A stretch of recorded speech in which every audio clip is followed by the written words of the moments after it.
नमस्कार, times of Swaraj में आप सबों का स्वागत है और मैं हूं संतोष सिंह। और आज हम टाइम्स ऑफ स्वराज में बात कर रहे हैं कि वो नीतीश कुमार जिन्हें लोगों ने मान लिया था कि अब इनकी राजनीतिक पारी खत्म हो चुकी है, वो नीतीश कुमार जिनको अब लोगों ने मानने लगा था कि अब ये अनुपयोगी हो गए हैं, आउटडेटेड हो गए हैं, अब इनकी उपयोगिता बिहार की राजनीति में नहीं रही। चर्चा होने लगी थी कि अब किसी भी वक्त इनकी राजनीतिक पालिका पर विराम लग सकता है, क्योंकि 2020 के विधानसभा चुनाव में जिस तरीके से नीतीश कुमार की हार हुई, फिर बाद के दौर में जो उपचुनाव हुआ, उस उपचुनाव में जो नीतीश की पार्टी का परफॉर्मेंस रहा, वो सारी चीज़ें नीतीश के प्रतिकूल था। लग ही नहीं रहा था कि अब नीतीश कुमार में वो चमक बची है। 2024 के लोकसभा चुनाव के दौरान भी नीतीश ने जिस तरीके से लोगों को संबोधित किया, और न भीड़ न उत्साह, जो उनको सुनने वाले लोग थे उनमें कोई उत्साह भी नहीं था, न संख्या था, न भाषण में वो तरतम्य था जो पहले देखा जाता था, कुछ भी नहीं था। फिर भी आप जानकर ये हैरान रह जाएंगे कि 2020 के विधानसभा की तुलना कीजिए तो 3% ज़्यादा वोट नीतीश कुमार को मिला है। 15.52% था, यहाँ 18.578% है। तो 3% से ज़्यादा वोट, इतना वोट तो बीजेपी को भी नहीं बढ़ा है। आरजेडी को तो 2020 के विधानसभा चुनाव की तुलना में कम हो गया है वोट। हम लोकसभा चुनाव की बात नहीं कर रहे हैं, हम विधानसभा की बात कर रहे हैं, जिसमें नीतीश कुमार को ये लोगों ने मानने लगा था कि अब इनका खेल खत्म है। लेकिन लोकसभा चुनाव में जिस तरीके की वापसी उन्होंने की है, और जिस तरीके से चर्चा है कि जहां नीतीश फैक्टर काम किया वहां उनकी जीत हुई, मोदी फैक्टर बिहार में नहीं चला। और ये भी चर्चा है और ये तथ्य भी है कि अगर बीजेपी जदयू के साथ नहीं होता तो बहुत मुश्किल होता बिहार में इस बार खाता खोलना भी, क्योंकि पटना साहिब में भी जिस तरीके की टक्कर हुई थी, उस टक्कर में नीतीश के ना होने पर हार निश्चित था, और पूरे बिहार की यही स्थिति होती, खाता खुलना मुश्किल हो जाता था। तो आखिर इसकी वजह क्या रही? क्यों एक बूढ़ा शेर जो थक चुका है, जिसके सारे दांत झड़ चुके हैं, जिनकी याददाश्त कमज़ोर हो चुका है, पहले वाली न आक्रामकता है न पहले वाली परफॉर्मेंस का वो जज्बा दिखता है, फिर भी लोगों ने क्यों इनको भरोसा किया? ये बड़ा सवाल है। और ख़ास करके महिलाएं इतनी ज़्यादा नीतीश को लेकर क्यों आग्रही रही, क्यों इतना प्यार जताया?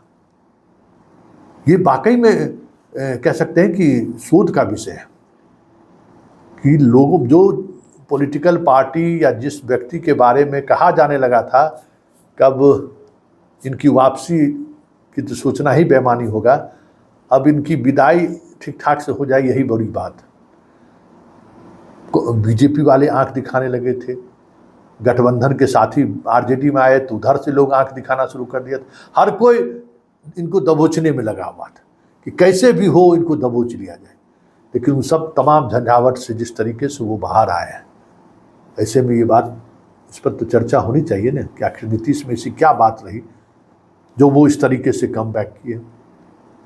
तो एक बड़ी बात ये रही कि पूरे कैंपेन के दौरान तेजस्वी का और लालू परिवार का जो आक्रामकता रहा, चाहे वो आक्रामकता छपरा में देखने को मिला हो, पाटलिपुत्रा में देखने को मिला हो, तेजस्वी के 250 भाषणों के दौरान जो आक्रामकता देखने को मिली, और उसका असर उनके बेस वोट पर जो पड़ा, जैसे जैसे ये असर दिखता गया वैसे वैसे नीतीश मजबूत होते चले गए, और एक आते आते तो उन्होंने सारे रिकॉर्ड तोड़ दिए, और उसने दिखा दिया कि आज भी बिहार के लोगों का भरोसा मोदी और लालू परिवार से ज़्यादा नीतीश पर है, क्योंकि तीनों चुनावी मैदान में थे और तीनों मजबूत लोग थे।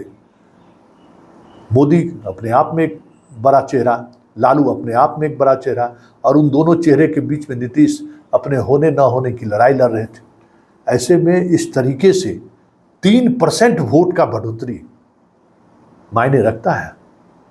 ये बहुत बड़ी बात है, और ये संकेत है कि बिहार की जनता अभी भी नीतीश पर भरोसा करता है, और भरोसा ही नहीं करता है, इस बार उसने भरोसा जताते हुए नीतीश को ये छूट दी है कि आप अपने मिजाज से जो राजनीति करिए, अपने अंदाज में राजनीति कीजिए, अपनी शर्तों पर राजनीति कीजिए, किसी के सामने झुकिए मत, किसी के सामने लाचार मत होइए, किसी के सामने में बेबस मत देखिए। ये अलग बात है कि प्रधानमंत्री मोदी के सामने वो बार बार पैर छूने के लिए झुक जाते हैं, लेकिन जनता ने, बिहार की जनता ने जो उनको मैंडेट दिया है, वो मैंडेट दिया है कि आप झुके ना, आप रुके ना, आप टूटे ना, पूरी बिहार आपके साथ खड़ी है। ये 3% वोट का इंक्रीज आप समझ सकते हैं कितनी बड़ी बात बीजेपी भी नहीं कर पाई है। मतलब सबसे ज़्यादा अगर बात करें 2020 की विधानसभा की तुलना में, तो 3% का बढ़ोतरी नीतीश कुमार ने किया है। आरजेडी का तो वोट कमा है, बीजेपी के वोट में भी मामूली बढ़ोतरी हुई है। मतलब नीतीश बिहार की राजनीति में प्रासंगिक ही नहीं है। नीतीश के बगैर बिहार की राजनीति आप सोच नहीं सकते।